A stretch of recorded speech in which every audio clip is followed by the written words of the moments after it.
네, 다음으로 이 시각 월가 시간입니다. 오늘은 SK증권 분당금융센터 최영재 PB님 모셨습니다. 어서 오십시오. 안녕하세요. 네, 안녕하세요. 오늘 첫 출연인데 또 잘 부탁드리겠습니다. 네, 잘 부탁드립니다. 네, 그럼 바로 첫 질문으로 이어가 볼게요. 자, 오늘 우리 시간으로 오전 11시쯤 트럼프 대통령의 국정연설에 또 관심이 쏠렸습니다.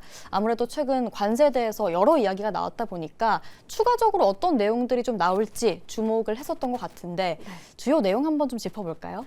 네, 일단은 뭐 트럼프 대통령이 지금 취임한 지 1년 정도가 됐고 어느 정도 성과에 대해서 평가를 받고 있는 상황인데 이번에 이렇게 국정연설을 한 거는 처음입니다. 임기가 진행이 되고 나서 처음이라고 볼 수가 있는데요. 기존에 뭐 진행했던 3, 4월에 상하원 합동회의 같은 경우에는 진행이 된 적이 있지만 이렇게 1, 2월에 전통적으로 진행이 되는 연설 자체는 처음이라고 볼 수 있습니다. 그런 만큼 이번에 언급이 됐던 부분들이 굉장히 중요한 내용이라고 볼 수가 있고요. 당연히 이번에 트럼프 대통령이 강조를 했던 건 관세에 대한 부분들이었습니다. 지금 뭐 상호 관세에 대해서 불확실성이 커진 상황인데 트럼프 대통령 입장에서는 대다수의 국가와 기업들 입장에선 이제 무역 합의 유지를 원한다라고 언급을 했는데요. 이 뭐 관련해서는 사실 뭐 국가나 기업마다 조금 의견이 다르기는 하겠지만 사실 불확실한 부분들보다는 관세율을 유지하는 측면이 기업 입장이나 국가 입장에서는 당연히 대응하기에는 편할 수밖에 없겠죠. 그런 관점에서 언급을 한 것 같고요.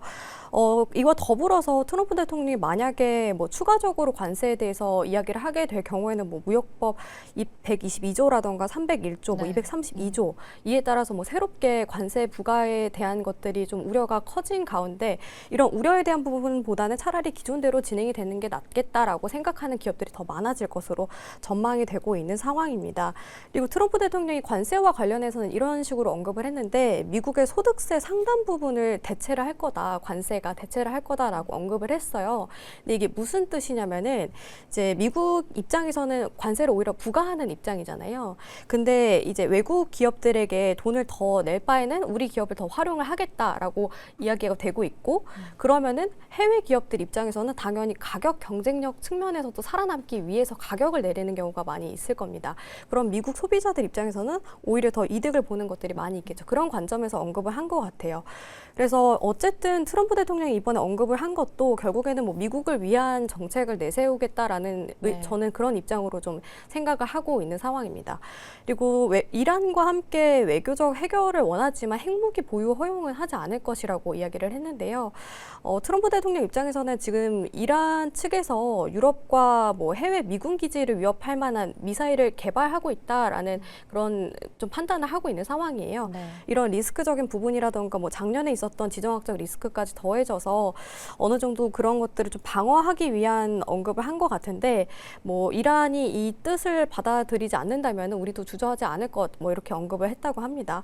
근데 일단은 26일에 진행이 되는 제네바에서 뭐 후속 협상이 어떻게 진행이 될지가 가장 먼저 중요한 사항이라고 저는 생각을 하고 있고요.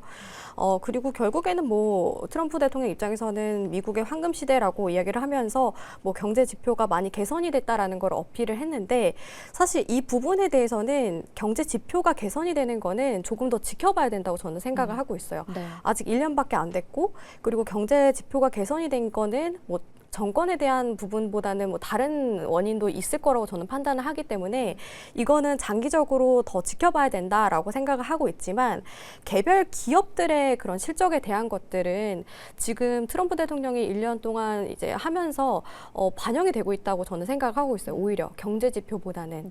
그래서 개별적인 기업들의 실적에 더 주목을 해보는 게 어떨까라고 저는 판단을 하고 있는 상황이거든요.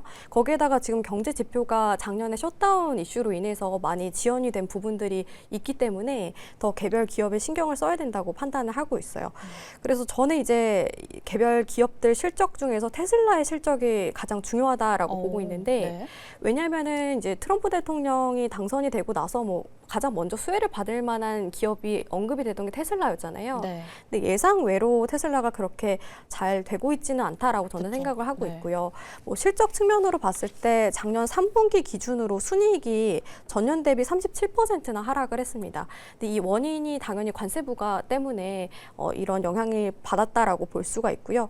거기에다가 에너지 저장 사업 관세 비용 2억 달러 정도도 부과가 됐다고 합니다. 그런 만큼 어느 정도는 좀 테슬라가 피해가기보다는 이 영향을 작년에 가장 많이 받았던 기업이 아닐까라고 저는 판단을 하고 있고요.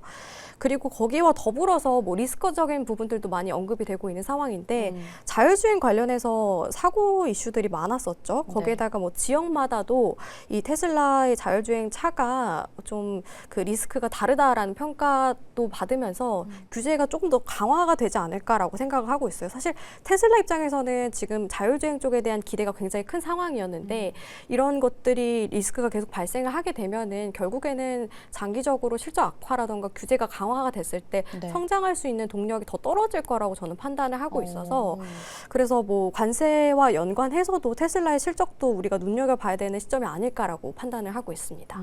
테슬라 자율주행 부분에 있어서도 워낙 또 기대감 가지고 있지만 사실 최근에 주가가 좀 튄다라고 한다면 죄다 스페이스X 상장과 좀 엮여서 움직이는 것 같은 느낌이 있었거든요. 또 휴머노이드에 대한 기대감도 가지고 있고 테슬라의 지금 진입 시점은 또 아니라고 보시는 걸까요?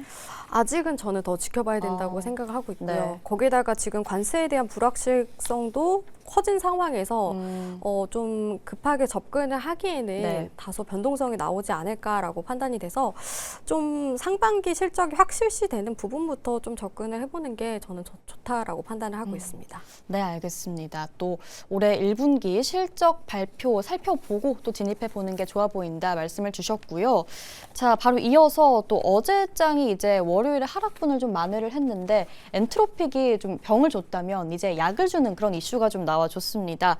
그동안 이 각종 클로드 기능을 업그레이드를 할 때마다 관련 업계가 폭락세를 보였거든요. 근데 이제는 엔트로픽이 좀 대체보다는 같이 가자 이런 쪽으로 좀 언급을 하면서 소프트웨어 주가가 스멀스멀 살아나는 건가 이런 기대감도 갖고 있는데 어떻게 보셨어요?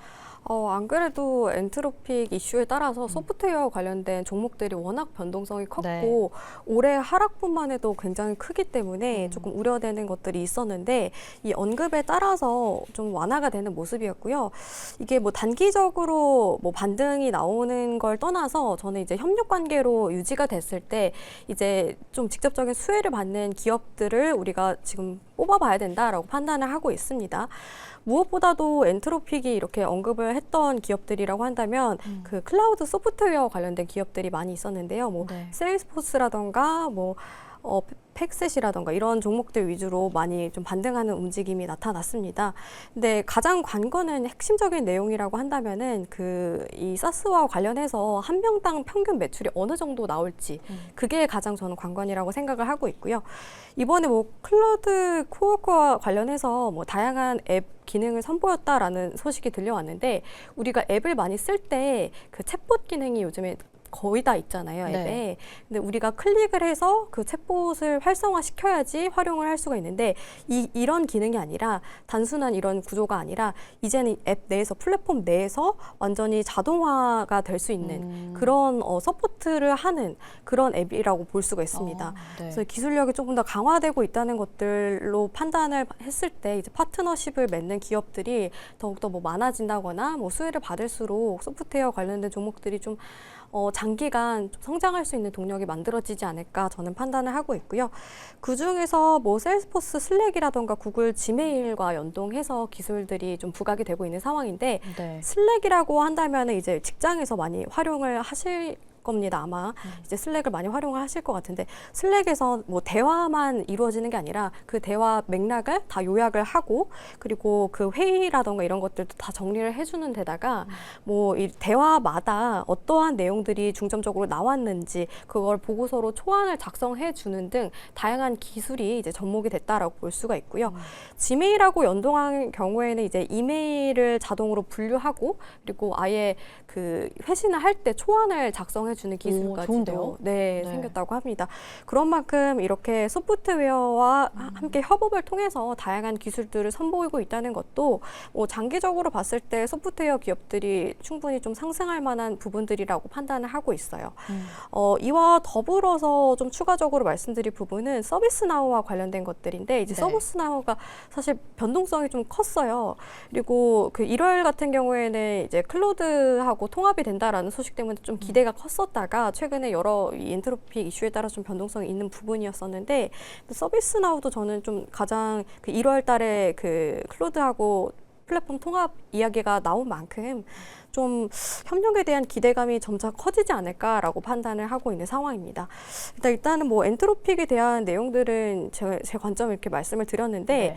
또 최근에 시장을 좀 크게 내리끌었던 이슈가 이제 그 보고서가 있었잖아요. 시트리니 리서치 보고서요? 네, 맞습니다. 네. 사실 그 보고서에 대해서 좀 신뢰가 떨어진다라는 평가들이 많이 있기는 네. 했어요. 근데 그런 만큼 뭐 단기적으로 좀 하락분이 나온 거다라고 저도 판단을 하긴 했었는데 아예 백악관 측에서 경제자문위원회 위원장이 직접적으로 이야기를 했습니다. 이거는 뭐 평가절하다 이야기를 많이 했었는데 일단은 뭐 이 백악관 이 경제자문위원회 자체가 아예 백악관 산하 공식 경제 전문 기관이기 때문에 어느 정도 신뢰성이 있다라고 저는 생각을 하고 있고 이게 왜 이렇게 좀 안 좋은 평가를 받냐라고 봤을 때 아예 경제적인 기반으로 봤을 때 기본 논리가 떨어진다라는 얘기가 많이 있었어요. 왜냐면은 뭐 이렇게 생산성이 향상이 되면서 나중에는 결국에는 뭐 실업률도 높아지고 이럴 거다라는 보고서 내용이 있었는데 그게 아예 논리가 떨어진다라고 평가를 하더라고요. 그래서 아예 뭐 임금 투자라든가 총 수요가 오히려 생산성 향상에 따라서 더 증가를 하는 게 경제적으로 논리가 맞는데 그런 논리 자체가 좀 떨어진다라고 이야기가 되는 만큼 다시 반등에 성공했다라고 볼 수가 있고요. 뭐 이 부분은 그냥 단기적으로 지나가는 이슈라고 저는 판단이 돼서 그냥 크게 신경 쓰지 않았으면 좋겠다. 오히려 지금 상황에서는 네. 차라리 뭐 엔트로픽이 어떤 기업들과 파트너십을 맺고 또 AI 기업들이 어떤 식으로 뭐 생산 시설을 뭐 증설을 한다거나 이런 부분에 대해서 더 중점적으로 봐야 되지 않을까라고 저는 생각을 하고 있습니다. 그러니까 엔트로픽이 기존 소프트웨어 기능을 좀 파괴를 하기보다는 오히려 함께 가는, 오히려 좀 발전시켜주는 그런 쪽으로 갈 거다. 이런 관점이신 것 같은데 네. 사실 소프트웨어 섹터 이제 실적이 좀 나오잖아요. 오늘 또 어제장 마감 이후에 워크데이가 실적을 발표를 했고 시장 기대치에 좀 못 미치면서 지금 좀 프리마켓에서 급락을 하고 있는 상황인데 네. 이제 오늘 장 마감 이후에는 세일즈포스 실적이 또 기다리고 있습니다. 이게 또 굉장히 중요해 보이거든요. 네. 어떻게 나오냐에 따라서 이 AI 공포를 좀 끊어줄 수 있을지 궁금한데 어떻게 보실까요? 안 그래도 사실 세일스포스의 경우에는 네. 올해 들어서 거의 한 30% 하락세를 보였고 네. 1년 동안 한 40% 넘게 하락세를 보였습니다. 그런 만큼 뭐 지금이 저점 매수일지 그게 실적에 따라서 좀 달라질 것 같은데 일단은 4분기 매출 컨센서스의 경우에는 전년 대비 증가가 예상이 되는 상황인데 EPS의 경우에는 좀 소폭 감소할 것으로 지금 상황에서는 전망이 되고 있어요. 3달러 초반대가 일단 예상이 되는데 이거를 상회하는 수치가 나타나게 되면은 주가 상승으로 이어질 거라고 보고 있고 특히 미국 같은 경우에는 EPS를 굉장히 중요시하기 때문에 네. EPS에 대한 것들을 우리가 중점적으로 확인을 해야 된다라고 판단을 하고 있습니다. 그리고 뭐 실적이 사실 예상치를 좀 못 미치는 발표를 한다고 할지라도 이번에 사실 협력에 대한 부분들이라던가 이런 것들이 언급이 많이 됐기 때문에 모멘텀은 남아있다라고 판단을 하고 있거든요. 그리고 뭐 다양한 기관들 측에서도 지금 목표 주가를 좀 상향을 하고 있는 곳들이 여러 군데가 있더라고요. 네. 그래서 이 실적뿐만 아니라 연간 반복 매출에 대한 그런 전망치들 이런 것들도 우리가 같이 본다면은 지금이 뭐 저점 매수일지 그런 것들을 판단할 수 있는 기회가 되지 않을까 말씀드릴 수가 있습니다. 네, 세일즈포스 실적 오늘도 새벽 6시 발표가 됩니다. 주목해서 보셔야 할 것 같고요. 또 하나 오늘 장 마감 후에는 드디어 시총 1위 종목이죠. 엔비디아 실적 발표를 기다리고 있어요. 네. 이 발표가 어떻게 되냐에 따라서 엔비디아 주가의 향방도 그렇지만 전체 시장, 그러니까 기술주의 향방도 결정이 될 것 같은데요. 일단 또 실적 자체에 대한 의심은 없잖아요, 저희가. 그죠? 의심은 없는 상황인데 네. 이제 향후에 뭐 가이던스에 대한 것들이 가장 중요하지 네. 않을까 전망이 저는 중요하다. 네, 그렇게 생각을 하고 있고요. 일단은 뭐 가장 기대가 큰 거는 블랙웰에 대한 것들이잖아요. 지금 뭐 물량이 이미 매진이 된 상태다라고 이야기가 많이 나오고 있는데, 근데 이게 긍정적이게 볼 수도 있겠지만 저는 반대로 좀 부정적이게도 생각할 수가 있다라고 보고 있거든요. 왜냐하면은 결국에 공급이 못 따라오거나 네. 공급망에 차질이 생겼을 때 결국에는 기업 입장에서는 실적 반영에 대한 것들이 연기가 될 가능성이 높거든요. 그럼 이제 엔비디아와 관련된 뭐 고객사들이라던가 이런 것들까지도 실적 개선이 지연이 된다면은 지금 이제 막 기대감에 뭐 캐펙스를 늘리는 기업들이 많이 나타나고 있는 상황 속에서 이런 현상들이 나타나게 된다면 저는 좀 AI 시장과 반도체 시장 전반에 좀 주가 하락으로 이어지지 않을까라고 판단을 하고 있어요. 네. 뭐 일단은 더 지켜봐야 되는 부분이긴 하겠지만 오늘 발표가 되는 것도 같이 확인을 해보자라고 말씀드리겠고요. 그리고 뭐 젠슨항이 이번에 베라루빈과 관련해서 로드맵을 좀 언급을 할 가능성이 높은데 지금 블랙웰 이후에 이제 차세대 AI 가속기 플랫폼으로 준비가 되고 있는 로드맵이라고 볼 수가 있고요. 기존에 뭐 GPU라던가 CPU뿐만 아니라 뭐 인터커넥트, HBM 이런 것들을 포함한 차세대 AI 서버 생태계 전체를 의미한다고 볼 수가 있습니다. 그래서 뭐 컨퍼런스 콜에서 이제 베라루빈과 관련된 성능 목표치라던가 뭐 양산 시점 이런 것들을 구체화하게 됐을 때 HBM4에 대한 속도까지도 좀 예측을 해볼 수 있다라고 판단이 돼서 반도체 기업들 입장에서는 이게 가장 중요하지 않을까 저는 생각을 하고 있고요. 지금 상황에서는 시장 매출 컨센서스가 전년 대비 66% 증가한 한 650억에서 657억 달러 정도인데 예상치를 상회하는지 부합하는지 그게 가장 그 부분도 같이 우리가 확인을 해야 된다라고 판단을 하고 있습니다. 이와 더불어서 저는 이제 엔비디아 실적 말고도 엔비디아 개별적인 이슈도 같이 좀 말씀드리고 싶은데 네. 사실 엔비디아가 미국하고 중국 간에 좀 갈등이 심화가 되면서 엔비디아가 여러 가지 타격도 받았었고 그렇죠. 규제 완화에 대한 것들이 이제 또 작년에 개선이 됐잖아요. 네.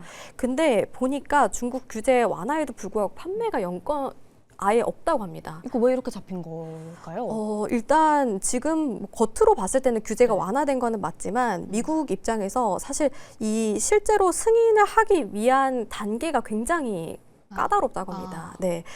그래서 뭐 미국 상무부부터 뭐 산업안보국 이렇게 건별 라이선스 심사까지 의무화하고 국무부랑 국방부까지도 추가적인 검토까지 해야 되기 때문에 사실상 굉장히 까다로운 상황이고 네. 이에 따라서 아예 판매가 나타나지 않고 있다라고 볼 수 있습니다. 그래서 사실 중국 규제 완화 이슈가 있었을 때 매출 개선에 대한 기대감이 컸는데 결국에는 판매가 지금 H200와 관련된 판매량이 잡히지 않는 만큼 오히려 이거는 좀 긍정적인 측면으로 봤을 때 중국에 대한 의존도가 그렇게 높지 않다고도 저는 생각을 하거든요. 그래서 이것도 우리가 규제 완화에 대한 것들이 어떻게 수면 위로 드러나게 될지도 아직까지는 좀 관망을 해야 되는 시점이 아닐까 저는 이렇게 말씀드릴 수가 있겠습니다. 네, 또 뭐 관점을 좀 틀어본다면 중국 매출이 안 잡히는 건 맞지만 그래도 중국 없이도 우린 괜찮다. 이걸 또 증명하면 엔비디아 입장에서는 긍정적이니까요. 일단 실적 발표를 앞두고 오늘 프리마켓에서 엔비디아 현재 0.8% 정도 강세 흐름 보여주고 있습니다. 자, 어제 장에서 또 하나 또 흥미로웠던 내용이 있었는데 메타가 AMD와 칩 공급 계약을 체결했다는 소식이었거든요. 근데 이게 메타가 엔비디아와 수백만 장의 GPU 공급 계약을 맺은 한 일주일 뒤에 나온 소식이에요. 이게 속사정이 어떤 내용이 있었을까요?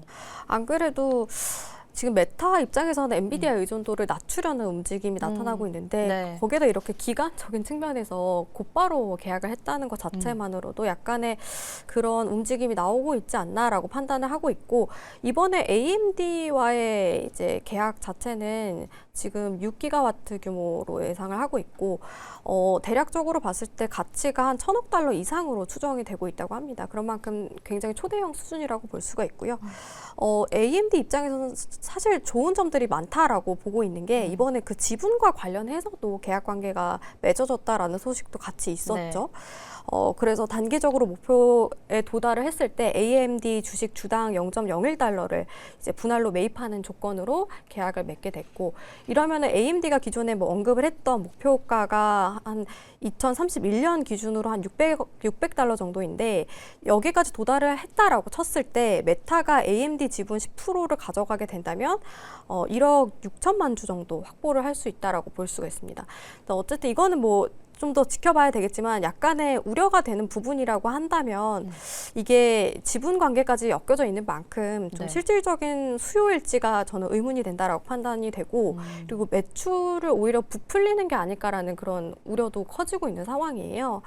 그리고 이해관계에 대한 것들도 언급이 많이 되고 있어서 사실 이 지분과 관련된 이슈는 약간의 좀 노이즈가 발생할 수 있는 부분이 아닐까라고 판단을 하고 있고요. 그럼에도 불구하고 뭐 AMD가 이번에 메타 말고도 다른 뭐 오픈 AI와도 이런 지분 관계로서 계약을 맺었던 이력이 있기 때문에 네. 뭐 AMD가 스스로 몸집을 키워나가는 그런 움직임이 아닐까라고도 전 판단이 돼서 이번에는 뭐 메타보다는 AMD의 주가 흐름을 더 파악을 해보자, 저는 이렇게 말씀드리고 싶습니다. 네, 또 메타가 10%까지 AMD 지분 인수가 가능해지는 상황인데, 물론 초기 열기가 좀 꺾이면 주가도 꺾일 수는 있겠지만 그래도 또 단기적으로라도 AMD 쪽을 조금 더 유심히 살펴보자 짚어주셨습니다. 자, 또 코스피를 보면서 느끼지만 반도체, 이 메모리 반도체 쪽 업황으로 긍정적인 리포트들이 계속해서 쏟아져 나오고 있거든요. 네. 이 가격 자체가 역사적인 급등세를 보이는 상황에서 뭐 한편에서는 이제 소프트웨어 쪽의 매도세가 반도체 쪽으로 갈 수 있다, 평균 회귀 현상이 나타날 수 있다, 이런 우려도 나오고 있어요. 어떻게 전망하실까요? 일단 지금 상황에서 메모리 반도체 가격 상승이 단기간에 그치지는 않을 거라고 저는 생각을 하고 있고요. 지금 뭐 1분기 디램 가격 같은 경우에는 전분기 대비 한 60% 이상 이제 증가할 것으로 전망이 되고 있는 상황이잖아요. 그런 가운데 지금 뭐 기존의 범용 PC라던가 모바일 수요 둔화에도 불구하고 이런 디램 수요가 급증을 한 부분으로 봤을 때 일단은 이게 단기적으로 그칠 거라고는 생각하지 않고 있어서 저는 디램 가격 상승은 적어도 올해까지는 쭉 이어지지 않을까 이렇게 판단을 하고 있습니다. 네, 알겠습니다. 적어도 올해까지는 이어질 수 있는 가격 상승이다라고 마지막으로 짚어주셨습니다. 네, 저희가 오늘 준비한 내용은 여기까지입니다. 이제 5분 뒤 뉴욕 증시 개장하는데요. 오늘도 모두 성투하시고요. 저희는 내일 이 시간 다시 찾아뵐게요. 함께 해주셔서 고맙습니다.